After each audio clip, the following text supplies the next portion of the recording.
안녕하십니까. 전국의 유튜브 구독자 여러분, 아프리카TV 시청자 여러분, 매주 토요일 여러분과 미제사건 관련 컨텐츠를 진행하는 토요사건 팩트의 김원입니다. 대한민국 3대 미제사건 중 고 이영호 군 사건 혹시 기억하십니까? 누군가는 그렇게 말합니다. 이미 공소시효가 지난 사건이다. 하지만 유족의 마음속엔 아이의 이름을 따서 회사를 세울 만큼 아직 1991년 그날에 머물고 계시며 법적의 심판은 끝났지만 사죄의 시간은 영원하다라는 걸 생각하고 계십니다.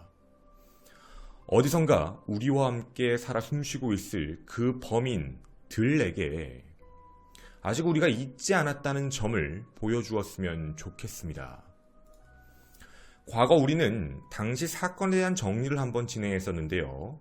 첫 번째는 경찰 쪽 그리고 외부에 나와 있는 수사에 대한 내용으로서 날짜 중심적인 이야기를 많이 진행했습니다. 그리고 두 번째는 제가 직접 그 현장지에 가서 어떤 지리적인 상황의 특징이 있는지를 말씀을 드렸었지요. 근데 오늘 이 방송은 똑같은 이야기를 하고자 하는 게 아닙니다. 오늘 이야기는 바로 범인들의 입장입니다. 우리에게 영원한 미제로 남겨질 줄 알았던 화성 연쇄살인 사건의 끈질긴 노력 끝에 범인 이춘재를 찾아낸 것처럼 이 사건 역시 마찬가지라고 생각합니다. 여러분, 범인이 남긴 힌트가 무엇이 있을까요? 여러분은 많이 알고 계실 겁니다. 아, 이거 몽타주 있지. 아, 맞아. 무슨 글씨도 남겨졌다고 했어. 필적이 뭐가 있다고 하더라? 아, 맞다. 목소리도 있다고 하더라. 여보세요? 다른 살아있어요? 영원 죽기를 바라죠. 오늘이 마지막인 줄 아십시오. 자, 오늘 여러분과는요, 이런 많은 증거들에 대해서 부정을 해보려 합니다. 정확하게 표현하자면 일단 정확한 것만 가지고 가자라는 이야기입니다. 우리 좀 비판적으로 가보자라는 이야기인데요. 이거 우리 믿을 수 있을까요? 당시에도 틀릴 가능성이 높다라고 얘기도 나왔고, 그리고요, 저희는 과거에 이런 이야기도 했습니다. 굉장히 치밀하게 준비한 범인 최소 3명 정도가 있을 것 같다라고 생각이 드는데 그 어디에도 목격자가 나타나지 않았다. 유일하게 목격자가 나타난 건 돈을 찾을 때 보였던 목격자일 확률이 있다. 바로 이 얼굴. 근데 이 얼굴이 압구정 현대아파트 그 어디에서도 본 적 없는 얼굴인 이유가 무엇일까? 누군가의 기억 속에서는 이 사람 내가 아는 사람하고 닮았는데? 근데 그 사람 거기 안 살지? 일 수도 있고요. 혹은 난 이런 사람 현대아파트에서 본 적이 없어. 왜냐면 이 사람은 거기에 간 적이 없으니까. 계획적으로 철두철미하게 조직적으로 움직였다면 이 사람은 돈을 찾는 역할만 했을 수도 있다는 얘기입니다. 즉, 이 사진으로 범인을 찾으려고 한다면 문제가 생길 수도 있다는 얘기죠. 필적. 물론 이걸로 범인을 찾을 수도 있습니다. 공범을 찾을 수도 있지요. 그런데 중요한 건 이걸 고의적으로 잘못 찾을 수도 있지요. 일부러 다르게 쓸 수도 있다는 겁니다. 자, 그럼 우린 심리에 대한 내용을 같이 들어가 보면서 범인이 남긴 진짜 중요한 사실, 바꿀 수 없는 것, 바로 목소리에 대한 이야기와 그 목소리에 남긴 범인의 힌트를 함께 말해보고자 합니다. 자, 첫째입니다. 범인은 이영호 군을 당일에 공격했고 당일에 살해했을 가능성이 매우 높다라고 합니다. 부검 결과서에 따르면 우측 전두부, 측두부, 후두부 이곳에 두피와 출혈이 있다고 하는데 좀 쉽게 말씀을 드리자면 머리를 가격했다는 얘기입니다. 최소 3차례, 그것도 둔기로 말이죠. 딱딱한 물체로 공격을 했다는 얘기인데 저항 한 번 못하고 그렇게 사망을 했다는 얘기입니다. 그리고 아이의 위에서 발견된 음식물의 부검 결과에 따르면 아이가 그걸 먹었구나. 당시에 애초에 신발이 바뀌어 있었다라고 해서 더 오래 살아 있었던 거 아니냐라고 하지만 아마 그 사이에 텀 정도가 아닐까라고 의심해 보는 겁니다. 하지만 그 신발에 대한 얘기도 좀 집중해 볼 필요는 있을 것 같습니다. 자, 그러면 우리 범인의 심리적인 관점으로 들어가 봅시다. 범인들에게 고 이영호 군은 수단입니다. 맞죠? 목적이 아닙니다. 수단. 그러면 생각을 해봐야 될 사항이 있습니다. 시간적인 부분에서 고의로서 살해를 저지르는 부분은 두 가지입니다. 하나는 번거롭다. 혹은 자신을 아는 것. 아는 사이냐 모르는 사이냐에서 생길 수 있는 문제가 되는 거지요. 자, 그럼 우리가 여기서 좀 생각을 해봐야 될 사항이 하나 있습니다. 형호 군이 자신들에겐 수단이었다. 근데 그 수단을 당일날 살해를 했다. 어떤 믿음이 깔려있지요? 자, 범인의 심리에 대한 한 가지 사실을 얘기하겠습니다. 범인들은 절대로 이영호 군의 목소리를 들려줄 마음이 없었습니다. 정확히 얘기하면 이영호 군, 나 형호 목소리 들려주기 전까지 돈 안 줄 거야. 목소리 들려줘. 들려줘야 돈을 주지. 살아있는 걸 알아야 너희한테 돈을 주지. 빨리 줘. 빨리 들려줘봐. 그 부모님이 이렇게 나오지 않을 거라는 걸 알고 있다는 겁니다. 혹시 아십니까? 이영호 군의 집안의 가정사 말이죠. 이영호 군이 형제가 있습니다. 원래 친모가 있었는데 이혼을 하면서 형과 갈라졌죠. 이영호 군은 친아버지와 그리고 형제는 친어머니와 살게 됐고 이영호 군이 실제로 어머니와 있었던 압구정에 있던 분은 계모였습니다. 자, 이렇게 상황을 다시 역으로 놓고 보게 되면 되게 아끼는 아들인 거지요. 여러분, 잘 생각해 봐야 됩니다. 범인은 알고 있던 게 있습니다. 아이를 매우 아낀다. 일반적인 범인의 심리적, 이런 상황을 모르는 일반적인 범인, 여러분이 만약 범인이라고 생각해 보신다면 이런 행동 함부로 못합니다. 아이는 살려놔야죠. 아이의 목소리를 들려주면서 계속 시간을 끌며 빨리 돈을 줘, 빨리 돈을 줘, 더 내놔. 이런 식으로 가야죠. 1,000만 원을 주네? 그러면 더 들려주고 2,000만 원 주면 또 할게. 이런 식으로 가는 게 어쩌면 정상일 수도 있습니다. 어떤 자신감이었을까요? 이거 우리가 생각해 볼 수 있는 범인의 심리입니다. 자, 그러면 일단 못을 하나 받겠습니다. 범인은 일단 이영호 군이 당일날 사망해도 돈을 받는 데는 문제가 별로 없을 것이다 라는 생각을 하고 있었습니다. 자, 그럼 이제 두 번째로 한번 가보겠습니다. 이영호 군이 수단이었으니 이제 목적에 대한 이야기를 해봐야겠군요. 다 아십니다. 목적은 돈입니다. 자, 그러면 계획을 수립해봐야 되겠습니다. 범인의 심리적인 관점에서. 그러면 대상을 찾아봐야 됩니다. 난 돈을 유기해서 벌어야겠다. 자, 이제 경우의 수를 나눠볼까요? 여러분이 범인이라고 생각해 보십시오. 우리가 생각해 볼 것. 첫 번째입니다. 아이를 납치해서 돈을 벌어보자. 하나, 부자들이 사는 동네로 가자. 거기서 아이를 납치하자. 이게 하나입니다. 둘, 내가 아는 사람 중에 여기 잘 살지. 그 아이를 납치하자. 이런 경우입니다. 그 이외의 경우는 존재할 수가 없죠. 누가 돈 많다고 생각합니까? 자, 그러면 저희가 대다수의 경우를 좀 말씀을 드리자면 대부분 납치가 돈의 목적인 유괴는 아는 사람일 확률이 높다라는 이유가 됩니다. 돈을 알아야 확실하니까 말이죠. 자, 근데 여기서 생기는 좀 문제가 하나 있습니다. 첫 번째 사항에 대한 이야기인데요. 자, 단 한 번의 범죄, 그리고 엄청나게 위험한 범죄 행위. 제가 나눈 이 두 가지 있죠. 부자 아파트에 가자, 납치하자. 와, 내가 아는 사람 중에 부자가 있어. 이 두 가지에 어떤 차이가 있죠? 여러분은 어떤 생각이 드십니까? 이 두 가지에 무슨 차이? 목격자가 생기지 않을까? 누가 날 알아보지 않을까? 어떤 내가 생각하지 못한 문제가 생기지 않을까? 아닙니다. 여러분은 범인이 아니시기 때문입니다. 범인이 원하는 돈이요. 돈이라는 걸 생각해보면, 즉 현금을 당장 원하는 만큼 만들 수 있을 사람일까? 자, 내가 아는 사람이라면 확실한 경우, 즉 100% 돈 이런 생각을 할 수 있게 되지만 첫 번째 경우는 너무 많은 변수가 붙습니다. 단순하게 부자들이 사는 압구정 현대아파트라는 이미지로 움직이게 되면 하나, 당장 현금이 없을 수도 있고 그 아파트에 이사 오면서 말이죠. 돈을 다 써서 그럴 수도 있고요. 둘, 그 동네에 놀러 온 애일 수도 있습니다. 특히 지리적인 위치에 대한 문제인데 압구정 현대아파트 옆에 아파트가 하나 바로 붙어 있습니다.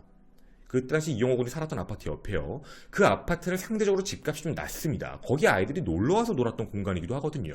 그럴 변수도 존재합니다. 그리고 세 번째, 이영호 군이 납치됐던 날짜가 1991년 1월 29일입니다. 여러분, 1월 29일은 어떤 날이죠? 여러분 머릿속에 뭔가 하나 지나가지 않으십니까? 1월 29일은 겨울방학입니다. 겨울방학 시즌이기 때문에 더더욱이 누군가의 친척이 놀러 온 걸 수도 있습니다. 누구나 다 지레짐작으로 알 수 있는 상황이지 어떻게 범인이 계획적으로 준비한다면. 당시 압구정 현대아파트가 부자 아파트다라고 소문이 났지만 당시 상황적인 입장을 보더라도 단순히 부자 아파트다라는 그 하나 때문에 거기에 가서 이런 계획성을 실행하기에는 너무 많은 변수가 존재한다는 얘기입니다. 그런 변수에다가 여러분 하나 합쳐볼까요? 위에서 얘기했던 거, 형호군을 바로 사망에 이르게 했다.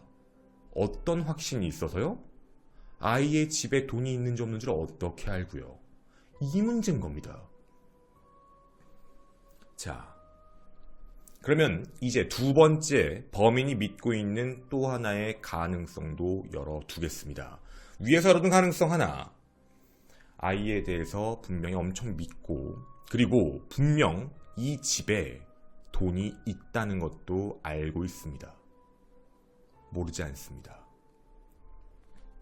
그리고 이 돈이 있다라는 대목을 또 믿을 수 있고 이거에 대한 합리적 의심을 할 수 있는 계기도 있습니다.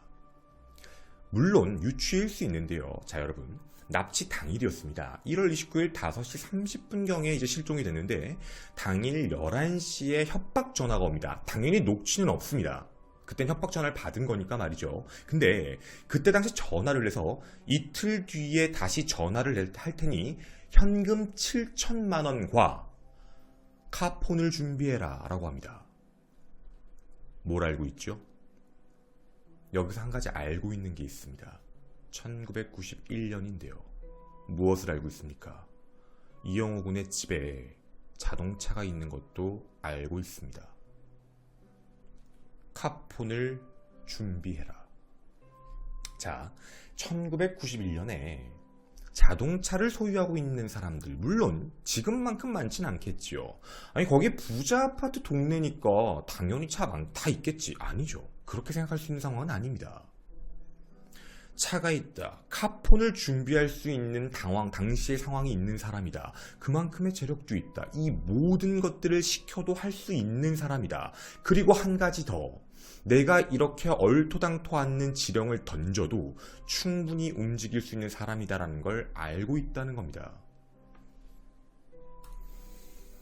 자, 그러면 저희는 이런 생각이 듭니다. 여러분께 한번 여쭤보겠습니다. 일단 여기까지로 봤을 때 범인과 그리고 이영호 군과 그리고 이영호 군의 가족 어떤 사이처럼 보이십니까? 여러분이 범인의 입장처럼 심리적인 얘기를 들었습니다. 어떤 느낌이시죠? 정말 범인이 이걸 아무런 계획 없이 그냥 나 돈 필요하니까 그냥 한번 납치해볼까? 라고 하면서 누군가를 납치하면서 움직였다. 이게 과연 확률적으로 가능하다고 보십니까? 자, 이제 이러면 우리에게 가장 확률이 높은 건 이제 슬슬 느낌이 옵니다. 집에다가도 바로 전화를 할 수 있고 뭐 아이한테 물어봤을 수도 있잖아. 하지만 자동차가 있고 카폰을 준비할 수 있고 집에 7천만 원을 준비할 수 있는 능력을 아이는 알 수 없습니다. 이런 모든 내용들을 다 합쳐서 생각을 해보면 확률적으로 봤을 때는 면식범일 확률이 매우 높아집니다. 자, 그럼 생판 모르는 사람이라는 경우의 수를 최대한 배제하고 이제 아는 사람일 확률이 있다. 범인이 입장에서 나는 이 사람들을 알고 있다라는 입장입니다. 여러분, 이제부터 납치의 과정을 함께 생각해 보도록 하겠습니다. 자, 범인의 납치 과정에 대한 생각을 해볼 건데요. 계획적인 범인은 납치를 하는 과정도 굉장히 복잡할 겁니다. 왜 복잡하죠? 나는 드러나면 안 됩니다. 맞죠? 제일 먼저 의심받을 가능성이 높습니다. 형어건을 불러내는 거에 대한 건 매우 쉬울 겁니다. 근데 내가 제일 먼저 의심을 받을 가능성이 높습니다. 나는 최대한 떨어져 있어야 합니다. 가까이 있으면 문제가 생기죠. 그렇게 넓고 열린 공간, 주변에 아파트로 둘러싸여 있는 공간에서 아이를 납치한다는 건 거의 불가능에 가까울 테니 말이죠. 절대 쉬운 일도 아닙니다. 한 명의 목격자도 나오지 않는다는 것. 누가 봐도 어색하지 않는 모습이 있어야 된다는 것. 그러면 납치조도 한 명 있어야 되겠네요. 납치하는 사람. 그러면 돈을 찾는 사람이 몽타주가 나왔고 납치하는 사람이 따로 있었다. 아이와 움직일 때 그 누구도 의심하지 않을 수 있는 사람. 그놈 목소리라고 해서 모든 사람들은 다 남자일 것이다 라고만 유추하고 있지만 만약에 데려간 사람이 여성이라면 그랬을 때 어땠을까라는 궁금증이지요. 여러분도 사진을 보시면 아시겠지만 보이십니까? 놀이터 바로 앞이 주차장입니다. 움직이는 동선 그렇게 멀지 않습니다. 차가 바로 안까지 들어올 수 있는 공간이거든요. 자, 일단 범주를 하나씩 높여간 겁니다. 그러면 범인 한 명을 제외하고 나서 공범으로 얘기해도 2명입니다. 여성도 있을 수 있다. 납치조죠. 그리고 무언가 돈을 찾는 조도 있다. 이럴 수도 있는 겁니다. 자, 이제 그러면 계획을 하는 사람의 입장인 겁니다. 자, 그러면 범인의 입장에서 같이 이제 전화를 출발해 보도록 할 건데요. 제가 이 전화에 대한 이야기도 나눠보겠습니다. 자, 여러분, 저희 이런 이야기를 좀 한번 해보겠습니다. 여러분은 범인입니다. 자, 계획을 했습니다. 계획대로 납치가 됐고 계획대로 모든 게 다 움직였고 전화했고 이틀 걸렸습니다. 그 다음은 어떻게 되는 걸까요? 계획대로 될까요? 계획과 약간 어긋나는 행동들이 생길까요? 계획대로 됐다면 그대로 돈을 챙겨서 끝나면 되는 겁니다. 근데 계획과 무언가 어긋나는 것들이 생길 겁니다. 아까 말씀드린 대로 먼저 전화를 해서 차를 준비해라 라고 얘기한 게 1월 29일. 그리고 이틀 뒤에 전화가 드디어 걸려옵니다. 지금부터 그 전화를 여러분에게 들려드리도록 하겠습니다. 전화에 주의 깊게 들어주십시오.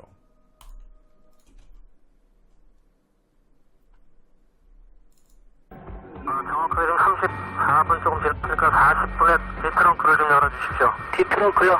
뒤트렁크를 여셨다가 끝까지 다 여셨다가 다시 닫으셔가지고요. 네. 바로 지금 공항 국내선으로 좀 오십시오. 김포공항 국내선입니다. 네. 자, 한 번 더 듣겠습니다. 중요한 것들이 몇 개 있습니다. 다시 한번 들어주십시오. 정확하게 좀 34분 조금 지났으니까 40분에 뒤트렁크를 좀 열어주십시오. 정확하게 34분 조금 지났으니까 40분에 뒤트렁크 좀 열어주십시오. 확인하기 위함이겠지요. 무언가가 있는지 없는지를 체크하기 위해서. 뒤트렁크요? 뒤트렁크를 여셨다가 끝까지 다 여셨다가 다시 닫으셔가지고요. 네. 바로 지금 공항 국내선으로 좀 오십시오. 김포공항 국내선입니다. 네. 자, 저희가 왜 이거를 들었을 때 조금 이상하다라고 했냐면 하나, 그러면 여기에 뭐가 있는지 없는지를 체크를 해야 되거든요. 34분 조금 지났으니까 40분에 뒤트렁크를 열어라. 그런 느낌이면 여기에 누군가가 붙었고 따라올 수도 있는 거니까 우리가 확인을 하겠다. 그러면 이 안에 우리가 있다라는 이야기를 하고 있는 겁니다. 그렇죠. 근데 저희는 이런 생각이 들었습니다. 진짜일까? 진짜로 여기에 있었을까? 이게 위협이었을까? 속된 얘기로 뻥카라고 하죠. 그냥 테스트인 겁니다. 왜 그러냐면 계속적으로 확인 작업을 합니다. 말을 똑같은 걸 계속 하거든요. 방금도 특이한 특징 중에 하나가 말을 2번씩 하는 버릇이 있습니다. 다시 한번 들어보실 건데요. 정확하게 좀 34분 조금 지났으니까 40분에 뒤트렁크를 좀 열어주십시오. 뒤트렁크요? 뒤트렁크를 여셨다가 끝까지 다 여셨다가 다시 닫으셔가지고요. 네. 바로 지금 공항 국내선으로 좀 오십시오. 김포공항 국내선입니다. 네, 알아. 자, 김포공항 국내선으로 오라라고 굉장히 2번을 또 강조합니다. 말을 2번씩 계속하는 반복적 특징을 보이고 있는 범인이죠. 김포공항으로 와라 이렇게 얘기를 합니다. 자, 그럼 우리 이렇게 생각을 해보겠습니다. 여러분 잘 한번 입장을 바꿔 생각해 볼 건데요. 만약에 범인이 이 동네에 있었다면 범인은 저걸 쳐다보고 있었을 겁니다. 멀뚱멀뚱 보고 있었겠죠. 그리고 김포공항에 있는 사람에게 아니면 누군가에게 전화해서 얘기를 해줘야 됩니다. 아무것도 없네, 따라가는 사람 없어. 근데 그것만 놓고 얘기할 수도 없습니다. 차가 어디서 계속 따라가는지 어떻게 합니까? 그럼 미행을 하고 따라가야 되나? 그럼 차량이 몇 대씩 움직여야 되나? 과연 이게 정말 그럼 차가 2대씩 움직여야 되는 건가? 그렇게 되게 여러 사람이 가야 되는 건가? 자, 그 다음으로 가도록 하겠습니다. 카폰으로도 전화가 계속 오게 됩니다. 공항에 들어갈 때쯤 70km를 유지해라. 이 구역에 세우고 전조등 2번 띄우고 그리고 돈을 놓고 불을 실내등을 켜놓고 키를 꽂아놓고 나가라 라고 이야기합니다. 근데 3시간이 지나도 골로 안 나타납니다. 그 다음 목소리입니다. 그렇게 약속을 안 지킵니까? 누가 닮았습니까? 뒷좌석에 누가 타고 있었어요. 뭐라고요? 뒷좌석에 누가 타고 있었다고요. 사람을 어떻게 보고 얘기하는 거 무슨 말씀하십니까? 제가 그 주위를 몇 번이나 돌았는데요. 이상한 양반. 그리고 또 그 구석장에다가 차 혼자 달라당 세워놓으면 어떡합니까? 자, 저희가 이 말에 대해서는요, 신빙성이 좀 있었습니다. 실제 그랬습니다. 덩그러니 세워놨거든요. 자, 근데요, 분명히 의심을 하고 조심스러웠던 건 사실인 것 같습니다. 그러면 김포공항으로 범인은 왔다라고 보여지는 건데 범인이 그러면 어떻게 이동을 했던 걸까요? 미행을 했을까요? 아니면 따로 왔을까요? 따로 거기서 기다리고 있었을까요? 범인의 입장에서 생각을 해봤을 때, 그리고 함부로 가서 돈을 바로 갖고 가지도 못했습니다. 계속 주변을 보면서 뭔가 덩그러니 그러고 있었다라는 이야기인 거죠. 뭔가 되게 무서웠는지도 모르겠습니다. 근데 이마저도 계획이었을까요? 아니었을까요? 이제 이 다음이 중요합니다. 돈을 안 찾습니다. 그 다음 이야기도 또 들어보겠습니다. 대형장 맞은편에 그 택시 정류장 있죠? 예. 그 근처에다가 차를 세워두시고요. 예. 그 건너편에 보면은 케이크하우스라고 빵집 있습니다. 예. 그리고 우리 형우는요? 목소리라도 듣기는 해주셔야 아무튼 말입니다. 네. 실내등을 켜둔 상태에서. 알았습니다. 실내등 다 켜놓을게요. 켜놓은 상태에서 뒷 시트 한번 열어주시고요. 뒷좌석이요. 예. 문 한번 열어봐 주시고요. 예. 트렁크도 한번 열어봐 주시고 그러고 케이크하우스 들어가 계십시오. 예, 알았습니다. 키를 꼽아 놓으셔야 됩니다. 예. 네. 자, 여기서 범인이 실수를 하나 합니다. 여러분, 저희가 아까 사실 이건 정확하지 않을 수도 있지만 정말 현대아파트에 있었을까? 위험할 수도 있는데, 그리고 김포공항은 실제로 있었을 확률도 있다. 왜냐면 자기가 직접 봤다라고 표현한 장소는 김포공항입니다. 아까 말씀드린 현대아파트는 자기가 봤다라고 하진 않았거든요. 보겠다라고 한 거지. 봤다라고 한 건 김포공항. 그리고 지금 또 장소를 그날 동일날 또 이동시킵니다. 이동시켜서 온 곳이 지금 이곳, 바로 충무로 대한극장인데요.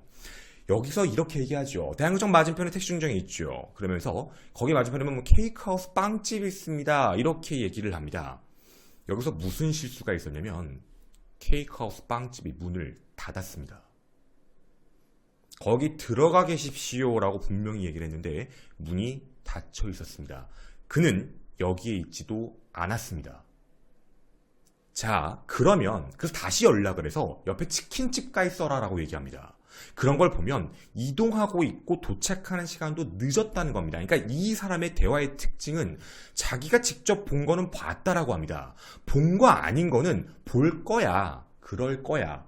그러니까 미래지향적으로 말을 하는 경향에서는 자기가 한 게 아닙니다. 그럴 거다. 위협인 거죠. 위협인 겁니다. 자, 또 하나의 특징이 있습니다. 주의 있게 들어봐 주십시오. 대형청 맞은편에 그 택시 정류장 있죠? 예. 그 근처에다가 차를 세워두시고요. 여러분 이렇게 만들면 마치 거기 있는 것 같지 않습니까? 그 건너편에 보면은 케이크하우스라고 빵집 있습니다. 그리고 우리 형우는요? 여기요. 여기 잘 들어주십시오. 그리고 우리 형우는요? 목소리라도 듣기는 해주셔야 할까? 아무튼 말입니다. 말을 딱 자릅니다. 실내등을 켜둔 상태에서 알았습니다. 실내등 다 켜놓을게요. 켜놓은 상태에서 뒷 시트 한번 열어주시고요. 뒷좌석이요. 예. 문 한번 열어봐 주시고요. 예. 트렁크도 한번 열어봐 주시고 그러고 케이크하우스 들어가 계십시오. 예, 알았습니다. 키를 꼽아 놓으셔야 됩니다. 예. 네. 자, 범인은 여기서 행동을 이상하게 합니다. 굉장히 이상한 행동인데 일단 시간적인 관점으로 봤을 땐 이미 형호군은 사망한 상황이었습니다. 얘기를 냈을 때 바로 딱 잘라서 끊지요. 자기가 무언가 심리적인 부분을 당신을 지휘하고 있다. 내가 너보다는 강자야. 넌 내 말대로만 해야 돼. 불필요한 거 하지 마. 내가 너한테만 지시해. 나한테 뭐 물어보지 마. 라는 겁니다. 뭔가 물어보려고 하면 말을 다 끊거든요. 자기가 할 말만 합니다. 이렇게 계속 처음부터 오고 있었던 거죠. 그리고요, 여기서도 또 하나 이상한 행동을 합니다. 자, 저희가 이걸 왜 이상하다 생각하냐면 자신들의 계획이 깨졌습니다. 여러분, 범인의 심리를 생각해 보시겠습니까? 당황스럽죠. 계속 뭔가 쫓아오지 않을까라는 걱정, 불안? 경찰에 신고 안 했겠지? 안 했겠지? 이랬을 겁니다. 김포항까지 완전히 별거 없나? 아닌가? 일단 이동을 이동시켜봤는데 거기에 일단 빵집이 문을 닫았고 안 됐네? 빵집 문 닫았다고? 자기의 멍청함을 드러냈습니다. 마치 계획적으로 철두철미하게 할 것 같고 자기가 위에 있고 강자다란 지위에서 보여주어야 되는데 약한 점을 보여주면 안 되는데 자신의 계획성이, 위치성이 뭔가 틀렸다는 게 대화 중에 들통난 겁니다. 자, 위협을 또다시 가합니다. 이 위협은 또 다른 뻥카입니다. 뻥카 들어보도록 하겠습니다. 방금 말씀드린 치킨집 가이서란 다음에 집에 있는 어머니에게 전화를 바로 겁니다. 에 대한 애착이 없군요. 제가 분명히 말씀드렸지 연락하지 말라고. 무슨 연락이요? 무슨 말씀하시는 다시 거예요? 잡아떼실 겁니까? 무슨 말씀하시는 거예요, 지금요? 당장 앞에 제가 아는 형사원에도 2명이 와 있어요. 형사요? 에 대한 애착이 없군요. 자, 지금 여러분이 들어보신 것처럼 얘는 계속적으로 떠보고 있습니다. 불안한 겁니다. 무언가 이거 뭐 이렇게 되는 거 맞나? 잘 되는 거 맞나? 왜 이러지? 이게 왜 또 이런 일이 있었냐면 첫날에도 그랬습니다.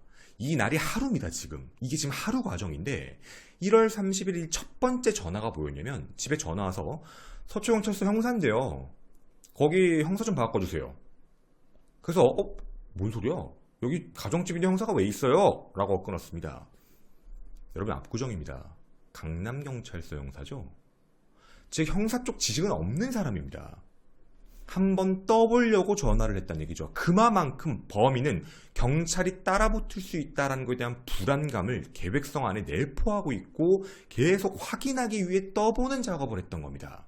그래서 처음 말씀드렸던 34분쯤이니까 40분쯤에 트렁크 한번 열어보시고요. 이 행동을 시켰던 이유가 확인 작업이 아니라 일부러 한 거 아닌가. 그리고 김포공항에서 실제로 봤는데 범인의 심리적인 관점에서 봤을 땐 사람이 많은 곳이라 자기도 들킬 염려가 없어 불렀지만 그 많은 사람들이 자기가 봤을 때도 형사로 보일 수 있습니다. 자, 그 다음 무슨 작업을 하려고 할까요? 여러분, 범인의 심리입니다. 이 차 근처에 이런 사람들이 있다 이거지. 이 사람. 대한극장으로 오세요. 거기 가서 이렇게 가세요. 대한극장에 가서 만약에 주차장에 있었던 사람이 거기에 또 있으면 형사가 있다라고 판단을 할 겁니다. 이게 범인의 심리일 가능성이 매우 높다는 거죠. 여기 있던 사람이 저기 또 있으면 따라오는 거니까. 그러면 그게 경찰에 신고가 된 거니까. 아마 이런 생각이었을 겁니다. 그리고 또 떠보는 거죠. 마지막 확인이었을 수도 있습니다. 전화해서 진짜 했나 안 했나 아닌 것 같긴 한데 의심은 가고 그래서 마지막으로 아내에게까지 전화해서 체크를 해보게 됩니다. 그런데 그 이후에 광화문까지 한 번 더 이동을 시킵니다. 그렇게 그날만 총 16차례의 협박을 했지요. 그렇게 시간이 또 지나게 됩니다. 자, 그럼 여러분, 일단 지금 이날 단 하루 만에 16번의 협박이었습니다. 이날 범인의 계획은 무엇이었을까요? 돈을 바로 가지고 온다? 저희는 그렇게 보진 않았습니다. 아마 범인은 이날 돈을 바로 가지고 온다라는 느낌보다도 자기들이 체포당할 가능성이 있을까 없을까를 체크해보지 않았을까라는 의심인 겁니다. 자신들이 부르는 장소마다 나타나는 사람들이 동일할까 동일하지 않을까에 대한 의심. 만약에 동일한 사람들이 한 명이라도 존재하면 그건 신고가 된 거니까 그걸 위한 확인 작업이 아니었을까라고 생각이 드는 겁니다. 이 정도로 계획적인 범인이지요. 자, 그런데요. 2월 5일, 즉 일주일이 지납니다. 일주일이 지난 이들에게 한 가지의 패턴 변화가 오게 됩니다. 자, 한번 들어봐 주십시오. 지나자마자 보면 버스 정류장 있어요. 네. 거기 보시면 버스 정류장 옆에 쓰레기통 있습니다. 그 쓰레기통 맨 위에 보시면 종이에다가 메모를 남겨놨을 거예요. 자, 갑자기 패턴이 변경됩니다. 마치 보물찾기 같은 걸 하듯이 어디로 가면 무언가가 있을 거야 라는 이야기를 하게 됩니다. 전화를 많이 안 하겠다라는 이야기인 거죠. 즉 지시서를 남겨놓습니다. 어디로 가서 어디로 가서 어디로 가라. 그러면 어디로 가면 뭐가 있다. 이렇게 해라 저렇게 해라. 어디다 뭘 해라. 이런 식의 종이들을 계속 남겨놓습니다.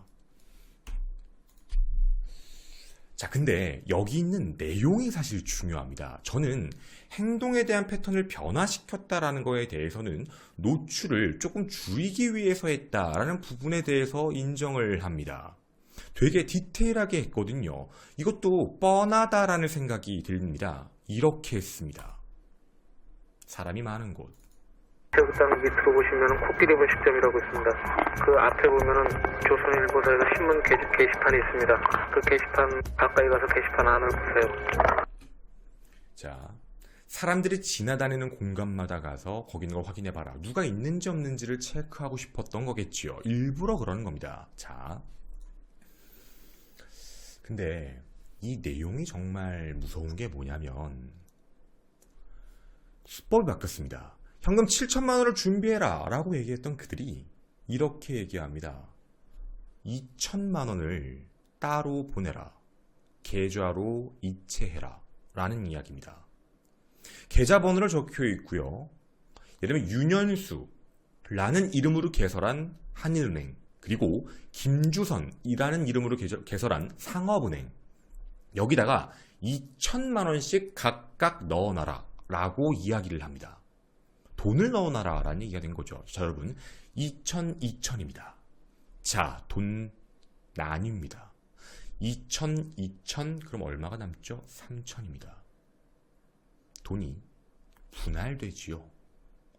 자, 여러분, 1991년은 지금과 계좌 개설하는 것부터 인출하는 문제가 좀 다릅니다.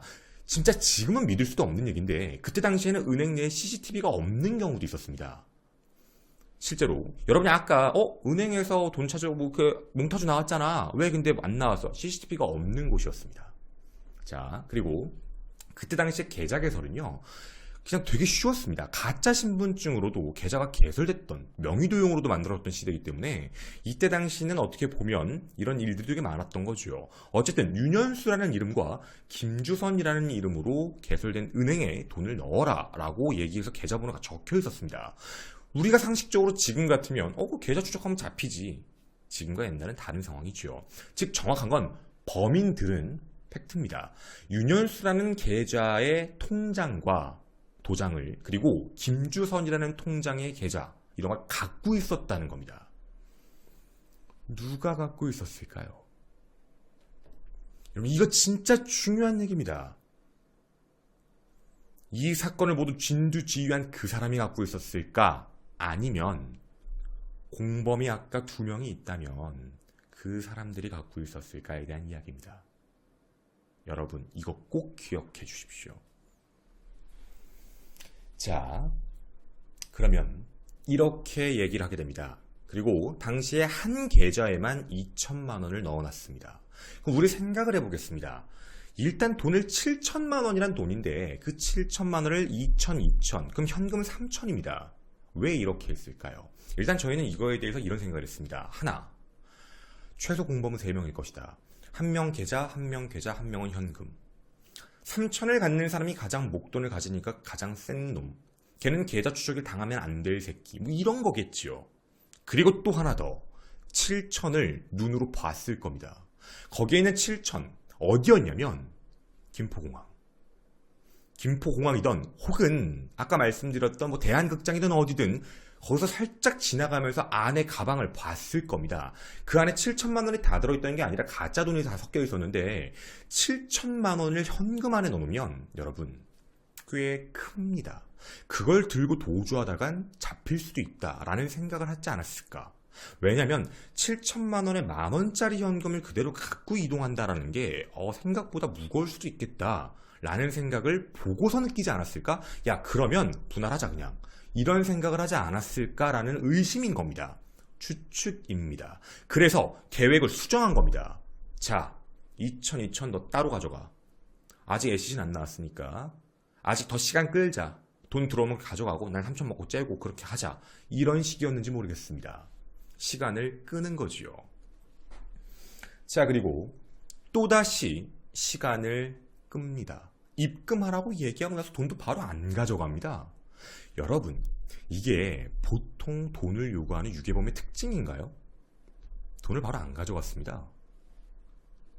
자, 이렇게 시간을 보내 8일 뒤에 또다시 전화가 옵니다. 전화를 걸어서 뭐라고 하냐면 2천만 원 넣었나요? 라고 확인차 전화를 합니다. 자기가 확인을 안 한 거죠. 그리고 이렇게 얘기합니다. 2천 넣었어요? 아, 저희 2천밖에 못 넣었어요. 이 은행 마감 시간이 다 돼가지고요. 아, 그래요? 그러면 됐고 5천 준비해서 저녁 8시까지 일로 오세요라고 합니다.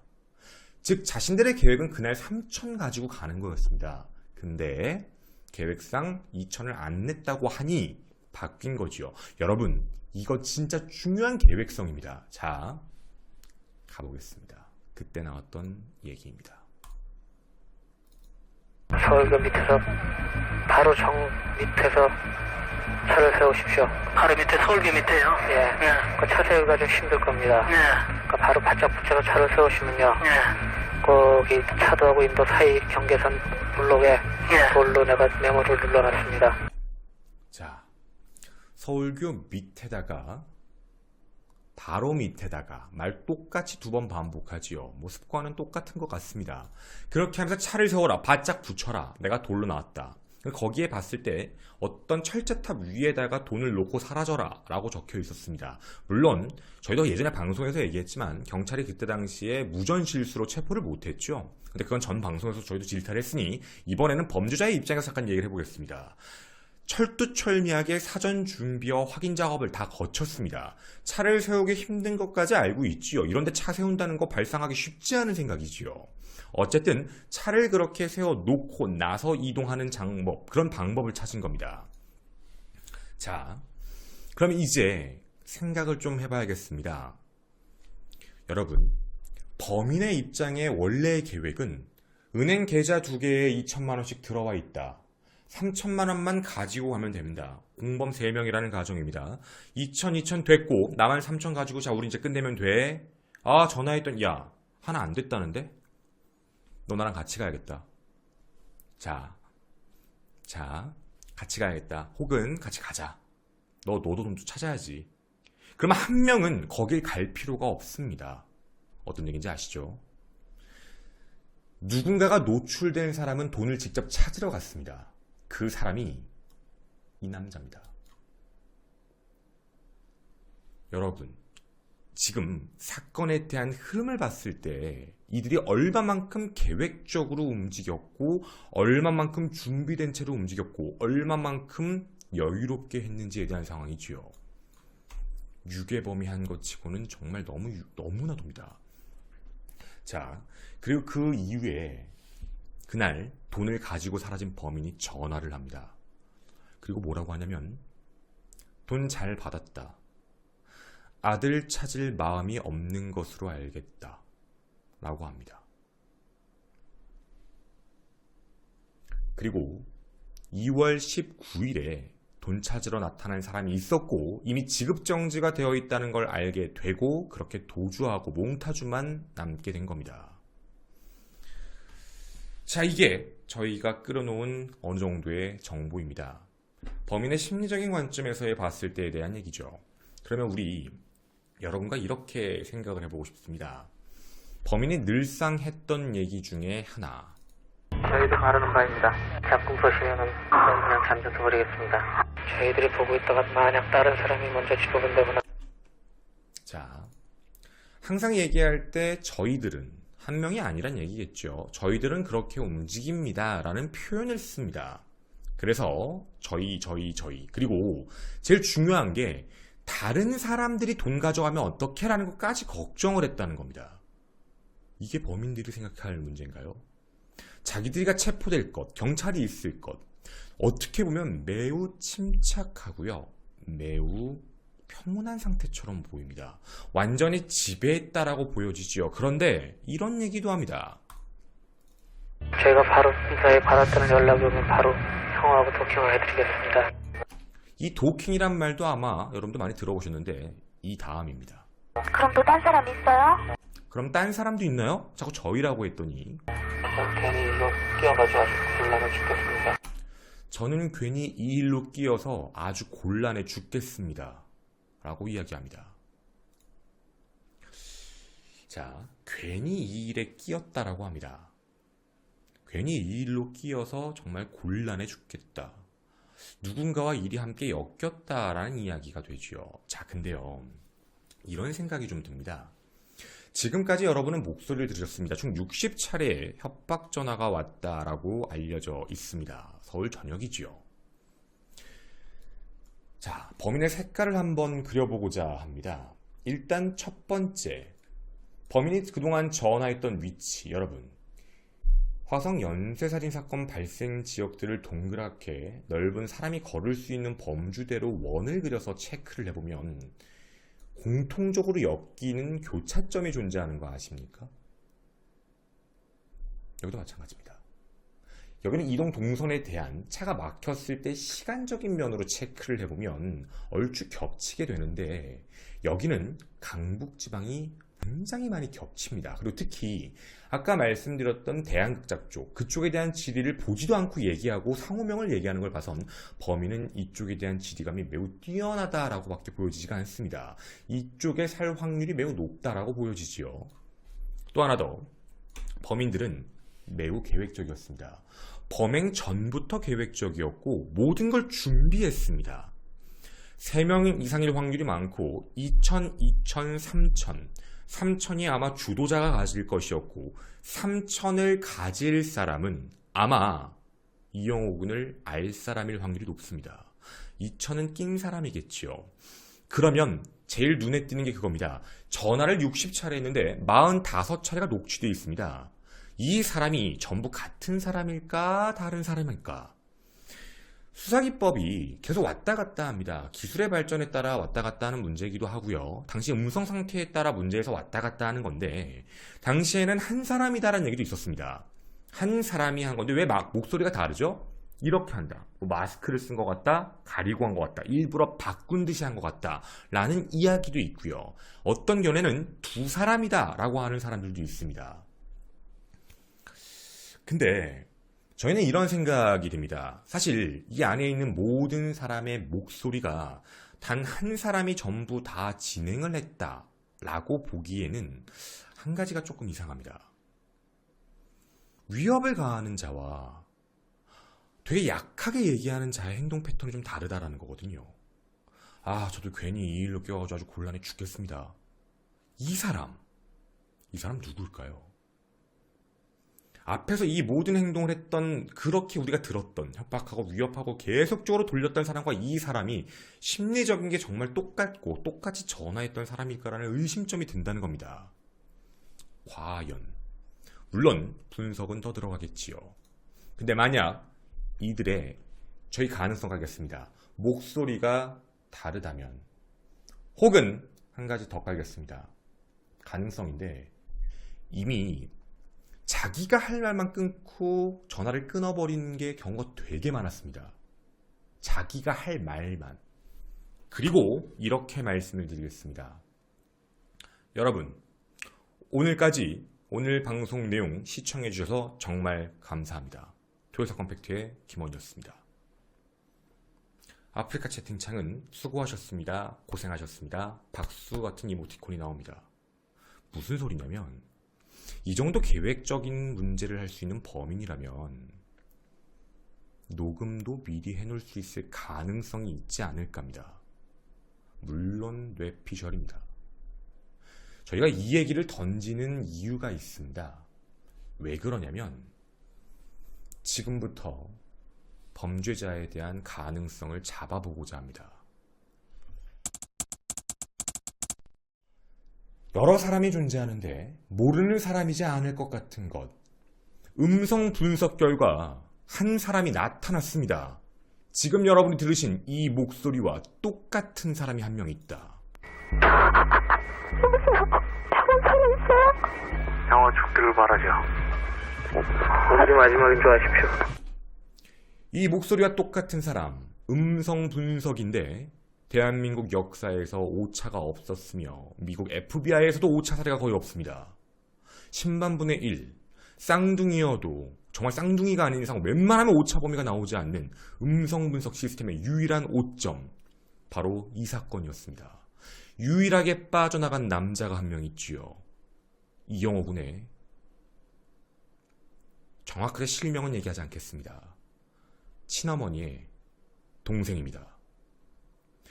이 남자의 행적이 매우 이상합니다. 이 남자는 일단 음성 분석에서는 동일, 99%의 확률로 동일하다라고 해서 용의 선상에 올랐지만, 이 남자는 알리바이가 명확합니다. 그래서 풀려났습니다. 근데 여러분, 제가 지금까지 한 이야기 다 들어주셨죠? 범인의 심리를 이야기했지요.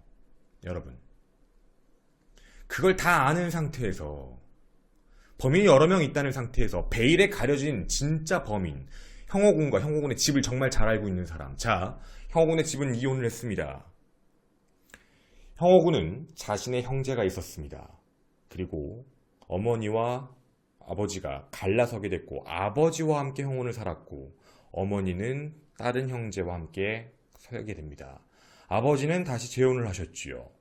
이쪽에 있는 동생입니다. 경기도 부천에 살고 있는 이 남자. 이 남자는 자신의 알리바이가 명확하다며 억울함을 호소합니다. 근데 이 남자 무언가 이상합니다. 1991년 3월 15일 형호군의 시신이 발견되고 며칠 되지 않아 이 남자를 체포합니다. 근데 본인은 알리바이가 있다.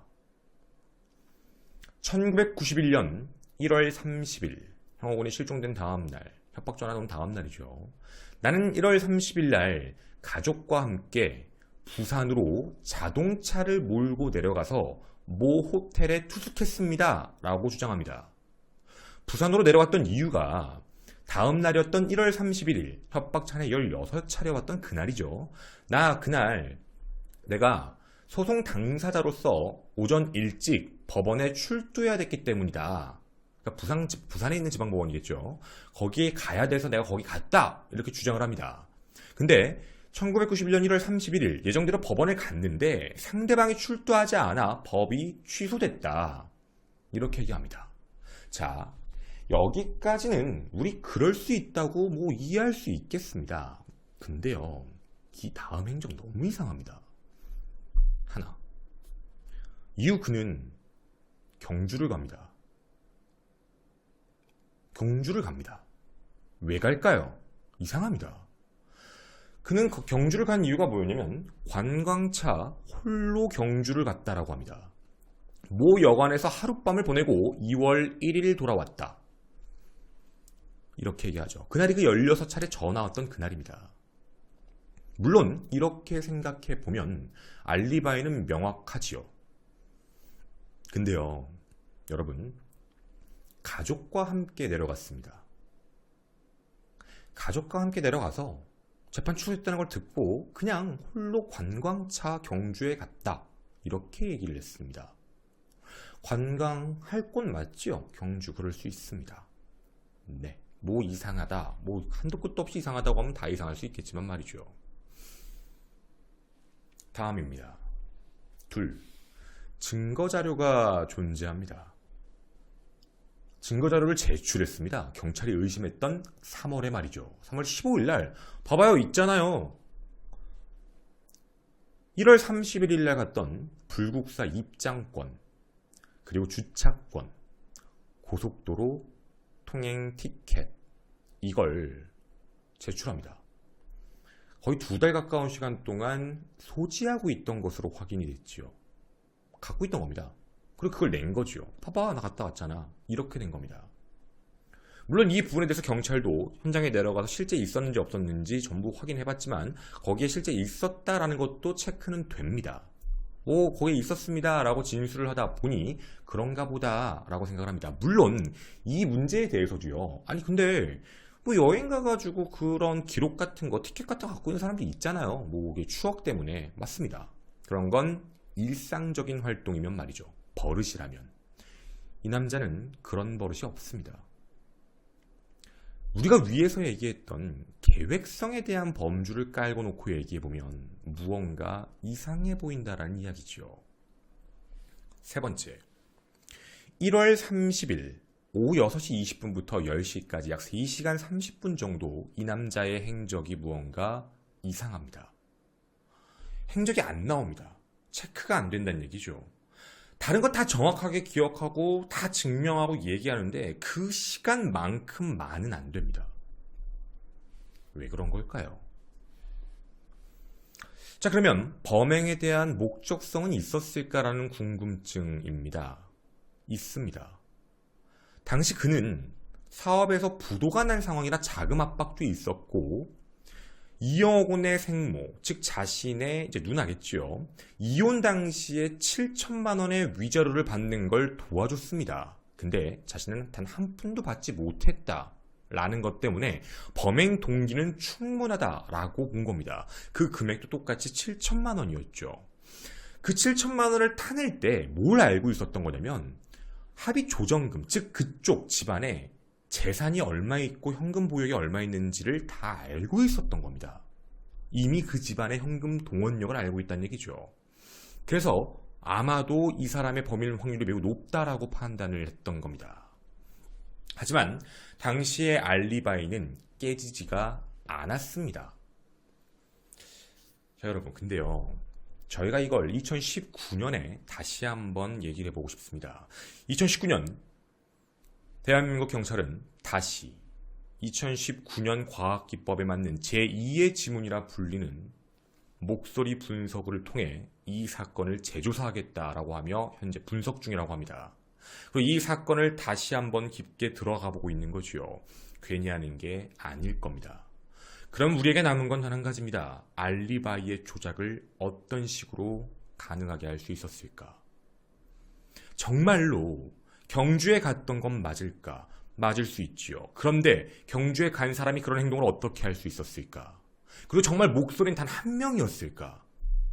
한 명이 아니라 2명이었다면 비슷한 목소리를 냈던, 비슷한 것처럼 냈던 2명의 사람이었다면 과연 이 사건은 어떻게 될까요? 철두철미하게 계획 중심으로 왔던 사건입니다. 우리가 밖에 나와 있던 대로 사건 중심적인 내용만 흘러가다 보면 계획의 덫에 빠져서 그 계획의 이야기만 하게 됩니다. 그래서 자꾸 몽타주 이야기를 하게 되고 필적 이야기를 하게 됩니다. 어쩌면 이렇게 되면 범인의 이야기에 우리가 놀아나는 게 아닐까 싶기도 합니다. 어쩌면 이 영상을 보고 있을, 그리고 지금 자신들의 이야기가 재수사가 들어가고 있다는 것 때문에 불안해서 검색을 또다시 하고 있을 그 범인들에게 꼭 하고 싶은 이야기가 있습니다. 안심하고 있었는지 모르겠습니다. 아이 공소시효 끝났는데 뭘 이라고 생각해가고 있는지 모르겠습니다. 그런데 법의 심판은 끝났지만 언론의 심판, 그리고 대중의 심판, 그리고 제일 중요한 유족의 용서는 끝나지 않았습니다. 지금이라도 자수하십시오. 그리고 용서를 구하시면 참 좋겠습니다. 저는 당신이 정말 범인 같습니다. 저는 토요사 컴팩트의 김원이었습니다. 감사합니다. 그냥 면식이라고 생각하는 여러 가지 이유들이 있는 이유가 사실 그런 것 때문에 그래요. 그러니까 이영호 군이 처음에 신발이 다 이제 바뀌었다 그래가지고 며칠간 살아있지 않았었을까. 그러면 그랬는데 음식물이 갔다고 하니 그럼 아이를 신발 가지고 유인을 했나? 아는 사람이? 근데 아이를 데리고 신발을 사주러 갔으면 100% 누군가한테 목격자가 나타날 수도 있고 신발 브랜드만 찾으면 100% 나올 텐데, 근데 그런 것도 안 나온다라는 걸 보면 혹시나 그 신발을 산 게 아니라 뭐 옛날부터 갖고 있었다거나 뭐 다 떠나서 혹은 다른 사람이 샀을 수도 있죠. 그 신발을 뭐 여러 가지 경우일 수는 있을 수 있겠지만 그 신발을 아이한테 줬다라는 거에 대해서 제일 무서운 건 그 애가 신발을 어느 정도 신고 있다는 것도 알고 있다는 거고, 그러니까 이게 자꾸 면식이라는 거에 대해서, 그러니까 비면식이 저질렀다라고 보기가 너무, 그러니까 비면식끼리 하는 게 너무 어렵지 않을까. 모든 정황을 다 살펴보면. 그리고 형어군이 그 사람하고 같이 살았거든. 한 달 정도 같이 살았던 것까지 확인이 돼요. 그러니까 참 모르겠어요. 뭐라고 얘기를 해야 될지는. 그러니까 참 모든 게 자꾸 이렇게 이어져 버리면 좀 그렇긴 한데, 이게 과연 비면식범이 이런 행동을 할 수 있을까라는 생각이에요.